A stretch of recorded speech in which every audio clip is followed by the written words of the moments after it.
నమస్తే, welcome to our channel. నేను సిరి. గత ప్రభుత్వంలో అనేక అక్రమాలు జరిగినాయి, అవినీతి జరిగిందని చెప్పేసి ఇప్పుడున్న ప్రభుత్వం అయితే ఆరోపిస్తుంది. అయితే ఇదే సమయంలో ఫోన్ ట్యాపింగ్ గురించి కూడా అనేక సార్లు అయితే వచ్చింది. ఇప్పుడు ఫోన్ ట్యాపింగ్ విషయంలో మళ్ళీ విచారణ అయింది. అయితే డిఎస్పీ స్థాయిలో ఉన్న ఒక ఉన్నత అధికారిని సస్పెండ్ చేశారని కూడా వార్తలు వస్తున్నాయి. సో ఇందులో ఎంతవరకు వాస్తవం ఉందనేది మనకి చెప్పడానికి మనతో పాటు ఉన్నారు ప్రముఖ సీనియర్ జర్నలిస్ట్ దుర్గా కుమార్ గారు. నమస్కారం సార్. నమస్కారం మా సిరి, మన వీక్షకులు కూడా నమస్కారం. సార్, ఇప్పుడు చూస్తుంటే గత ప్రభుత్వంలో చాలా జరిగాయని చెప్పేసి మనం వింటూనే ఉన్నాం. అవినీతి జరిగింది, అక్రమ కట్టడాలు కూడా జరిగాయని చెప్పేసి చాలా వరకు అయితే విన్నాం. ఇదే టైంలో ఏంటంటే ఒక డిఎస్పీని సస్పెండ్ చేశారని కూడా మనకు వార్తలు వస్తున్నాయి. అది ఏంటంటే ఫోన్ ట్యాపింగ్ విషయంలో అని చెప్పేసి మనకు వార్తలు వస్తున్నాయి. అది కూడా మాజీ ముఖ్యమంత్రి కేసీఆర్ బంధువు అని చెప్పేసి మనకు వార్తలు వస్తున్నాయి. ఇందులో ఎంతవరకు వాస్తవం ఉంది సార్? అంటే గతంలో 2 టర్మ్స్ బీఆర్ఎస్ ప్రభుత్వం అధికారంలో ఉంది కదమ్మా. అందులో అది ఆ పార్టీ అనేది తెలంగాణ తెచ్చిన పార్టీగా ఒక ఆధిపత్యంగా ఉండేది, దానికి తిరుగులేదు అన్న దృక్పథంతో వ్యవహరించేది. అట్లాగే అంతర్గతంగా కూడా పార్టీ సభ్యుల మీద కూడా ఫోన్ ట్యాపింగ్ అని ఉందనేది అప్పటి నుంచి కూడా వినపడి, ఇక ప్రతిపక్షాల మీద అయితే చెప్పేదే లేదు. దానికోసం ఒక విభాగమే ఉండేది, పోలీస్ ఇంటెలిజెన్స్ విభాగంలో ఫోన్ ట్యాపింగ్ కోసం అని. వాళ్ళు దాదాపు ఒక 10 మంది పోలీసు ఉన్నతాధికారులు ముఖ్యమంత్రి గారి సామాజిక వర్గానికి, మాజీ ముఖ్యమంత్రి సామాజిక వర్గానికి చెందిన సీనియర్ పోలీస్ అధికారులు సర్వీస్ రిటైర్ అయిపోయిన తర్వాత కూడా వాళ్ళని ఎక్స్టెన్షన్లో కొనసాగించారు. ఎందుకంటే ఇట్లాంటి విశ్వసనీయమైన పనులు చేయటానికి, కొన్ని విశ్వసనీయ సమాచారాన్ని ముఖ్యమంత్రికి చేరవేయటానికి, పార్టీలో అంతర్గతంగా జరుగుతున్న వ్యవహారాలు, రాష్ట్రంలో జరుగుతున్నాయి, తర్వాత ప్రతిపక్ష నాయకుల మూమెంట్స్ గురించి కూడా చాలా ప్రత్యేకమైన నిఘా ఉండేది.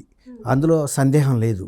అది బీఆర్ఎస్ నాయకులు కూడా ఒప్పుకున్నారు. ఈటెల రాజేందర్ది పరాకాష్ట. తర్వాత గతంలో రేవంత్ రెడ్డి గారు ఒక స్టీఫెన్ అనే ఒక ఎమ్మెల్సీ ఓటుకు నోటు కేసు విషయంలో కూడా వాళ్ళిద్దరూ మాట్లాడుకున్న సంభాషణలు కూడా బయటికి కూడా వదిలారు. ఎందుకంటే ఒక ప్రూఫ్ కోసం. అంటేనే అక్కడ అది వాళ్ళు వదిలిన సందర్భం, దాని అవసరం వేరైనా ట్యాపింగ్ జరుగుతున్నది అనేది ఆ రూపంలో బయటకు వచ్చేసిందిగా. తర్వాత సొంత పార్టీలో సీనియర్ నాయకులకు కూడా ఇది ఉండేది, భయం. అలా విభాగాన్ని నడిపాడు. ఎందుకంటే దాదాపు ఒక 30 ఏళ్ల పాటు కేసీఆర్ గారు కానీ కేటీఆర్ గారు ప్రభుత్వం నడుస్తుందనేది వాళ్ళకి పూర్తి విశ్వాసం ఉంది. అందుకు కావాల్సిన బందోబస్తు ఏర్పాట్లన్నీ వాళ్ళు చేసుకున్నారు. అందులో భాగంగానే రిటైర్ అయిన బాగా విశ్వసనీయమైన తమ సొంత వర్గానికి చెందినటువంటి సామాజిక వర్గానికి చెందిన అధికారులని ఎక్స్టెన్షన్ ఇచ్చుకుంటూ వచ్చిన మాట కూడా వాస్తవం. ఇప్పుడు ప్రణీత్ రావు గారిని ఒక ఎస్ఐబిలో, స్టేట్ ఇంటెలిజెన్స్ బ్యూరోలో పనిచేస్తున్న ఒక అధికారిని, అంటే రేవంత్ రెడ్డి గారు వచ్చిన తర్వాత గవర్నమెంట్లో జరిగిన అవినీతి, ఇతర అక్రమాల గురించి కానీ, లేకపోతే ఎలా పోలీసు అధికారులని దుర్వినియోగపరిచి ప్రతిపక్షాల మీద నిఘా ఉంచడం, వీటన్నిటి మీద గత 2-3 నెలలుగా దర్యాప్తు జరుగుతుంది అంతర్గతంగా జరిగిన దర్యాప్తులో దుగ్గ్యాల ప్రణీత్ రావు గారిని ఒక డిఎస్పీ స్థాయి అధికారి కీలకంగా వ్యవహరించాడనేది తెలిసి ఇప్పుడు ఆయన్ని సస్పెన్షన్లో పెట్టారు. ఇందులో పెద్ద విచిత్రమైన విషయం అయితే ఏం లేదమ్మా. అంటే కేసీఆర్ బంధువు అందుకే చేస్తారు. వాళ్ళు సొంత బంధువుల్ని, బాగా దగ్గరగా నమ్మకమైన వ్యక్తుల్నే కీలకమైన పదవుల్లో పెట్టుకుంటారు తప్ప నమ్మకం తక్కువ వాళ్ళని పెట్టరు. ఎందుకంటే విశ్వసనీయంగా ఉండాలి, అది బయటికి ఎట్టి పరిస్థితుల్లో పొక్కకూడదు. కాబట్టి వీళ్ళు కూడా, ఈ పోలీస్ అధికారులు ఏమనుకున్నారంటే కేసీఆర్ గారికి రాష్ట్రంలో ఉండే పరపతికి ఆయన దాదాపు ఇంకో 15-20 ఏళ్ల పాటు కూడా ఉంటారు అనే ఒక నమ్మకంతో వాళ్ళు ఇలాంటి పనులన్నీ చేశారు. రాష్ట్ర ప్రభుత్వాల్లో ప్రతిపక్ష నాయకుల ఫోన్లు ట్యాపింగ్ అనేది కూడా అసాధారణమేం కాదు. కేంద్రంలో కూడా జరిగినాయి, రాష్ట్రాల్లో కూడా జరిగినాయి. కాకపోతే ఇది ఇంకా ఎక్కువగా, అంటే బాగా ఎక్కువ ఎక్విప్మెంట్ పెట్టి ఎక్కువ మందిని ట్యాపింగ్లోకి తీసుకున్నారు. అదే 1600 పేజీలు, 20 హార్డ్ డిస్క్లు, అంటే మరి మామూలు విషయం కాదు. అవన్నీ కూడా ధ్వంసం చేశారని అంటున్నారు. ఇప్పుడు అదే నేను అనేది ఏంటంటే, ఇప్పుడు జర్నలిస్టులు కానీ, లేకపోతే ఇంకా రాజకీయాల్లో ఉండే ప్రతిపక్ష నాయకులు కానీ కానీ ఇతర పార్టీల నాయకులు కానీ ఎవరైతే కీలకం అనుకుంటారో వీళ్ళు కీలకమైన సంభాషణలు చేస్తారు, ప్రభుత్వానికి వ్యతిరేకంగా చర్యలు ఉంటాయి అన్న ప్రతి వాళ్ళ మీద కూడా ఫోన్ ట్యాపింగ్ పెట్టేస్తారు. అది వెరీ సింపుల్. వాళ్ళ దగ్గర పోలీస్ హెడ్ క్వార్టర్స్లో ఒక వింగ్లో ఈ ఫోన్ ట్యాపింగ్ ఈ ఇన్స్ట్రుమెంట్స్ ఉంటాయి. ఆ నంబర్లు ఫీడ్ చేస్తే అవి ఎప్పుడు 24 గంటలు ఎవరు ఎక్కడ మాట్లాడినా ఫీడ్ అవుతానే ఉంటాయి. వాళ్ళు తర్వాత చూసుకుంటూ ఉంటారు, పనికొచ్చేవి పనికొస్తే, పనికిరాని తీసేస్తుంటారు. అన్నీ కూడా అందులో పనికొస్తాయి అని మనం చెప్పలేము. 20%, 15% కొంచెం కాన్ఫిడెన్షియల్ మ్యాటర్స్ డిస్కషను, అది ప్రభుత్వానికి అవసరం ఉపయోగించుకోవడానికి పనికొచ్చే మెటీరియల్ ఉంటుంది.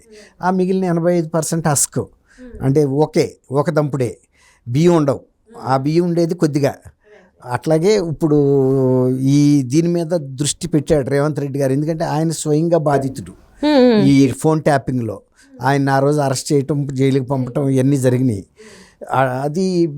అదే ఒకటనే కాదు, మిగిలిన చాలా అంశాల్లో ఆర్థికంగా అవకతవకలు జరిగిన డిపార్ట్మెంట్లలోనూ ఆ ప్రోగ్రామ్స్, ఆ కార్యక్రమాలు, ఆ పథకాల మీద చాలా నిఘా కొనసాగుతూ ఉంది, పరిశీలన కొనసాగుతుంది, దర్యాప్తు చేస్తున్నారు. ఇవన్నీ పరిశీలన అయితే చేస్తున్నారు. ఆ ఫైల్స్, కీలకమైన ఫైల్స్ తెప్పించుకుని, ఇప్పుడు సపోజ్ ఈ గొర్రెలకు సంబంధించిన ఫ్రాడ్ కానీ ఇలాంటి ఏమైనా ఇంకా భారీ ఎత్తున, అది గొర్రెలది నథింగ్, అంతకన్నా భారీ ఎత్తున ఇప్పుడు మేడిగడ్డ ప్రాజెక్టు, కాళేశ్వరం ప్రాజెక్టు, అది దాదాపు 1,00,000 కోట్ల రూపాయల ప్రాజెక్టు. అది కూడా కుంగటం, దాని మీద ఎవరెవరో పాత్రదారులు, ఆ రిటైర్డ్ ఇంజనీరింగ్ చీఫ్ కూడా ఎప్పుడో 10 ఏళ్ల క్రితం రిటైర్ అయినా కూడా వాళ్ళ సామాజిక వర్గానికి చెందిన వ్యక్తిని కొనసాగిస్తున్నారనే విమర్శలు కూడా ఉన్నాయి.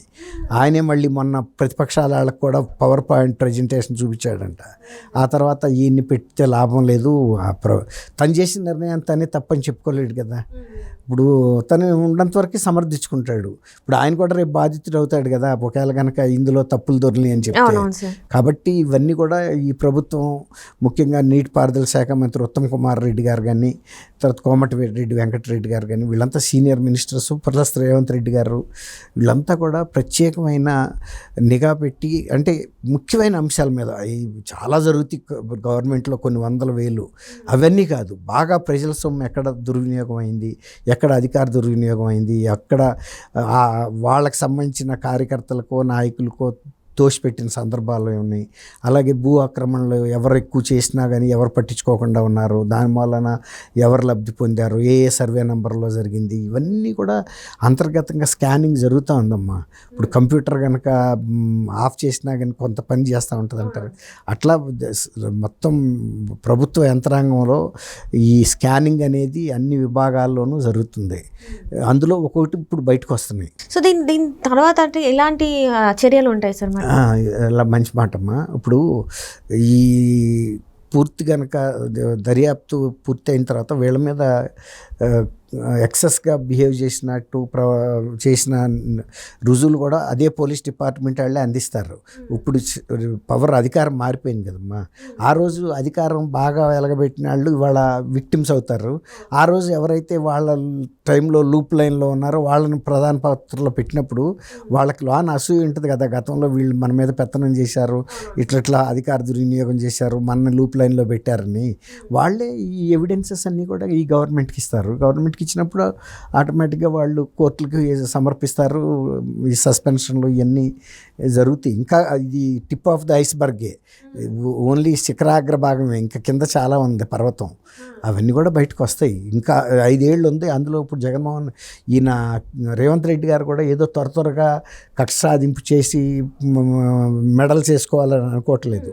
ప్రజలతో పాటు కార్యక్రమాలు, ప్రజలకి వాళ్ళు ఇచ్చిన 6 హామీలు అమలు చేయటం, ఇతర మేనిఫెస్టోలు అమలు చేయటం, గత ప్రభుత్వాలు చేసిన లోపాలని సరైన రీతిలో ప్రజల ముందు చూపించడం, అంటే వాళ్ళు కన్విన్స్ అయ్యేటట్టుగా, ఏదో ఆరోపణలని కాదు, ఇదిగో మీ డబ్బు, ఇదిగో ఇట్లా మన డబ్బు ఇట్లా వృధా అయింది, ఇదిగో దీనికి రుజువులు ఉన్నాయి అని వాళ్ళ మీద అట్లా స్లోగా చర్యలు తీసుకుంటున్నారు. కానీ ఒకేసారి చేస్తే కక్ష సాధింపుతో చేసినట్టుగా అనిపిస్తుంది.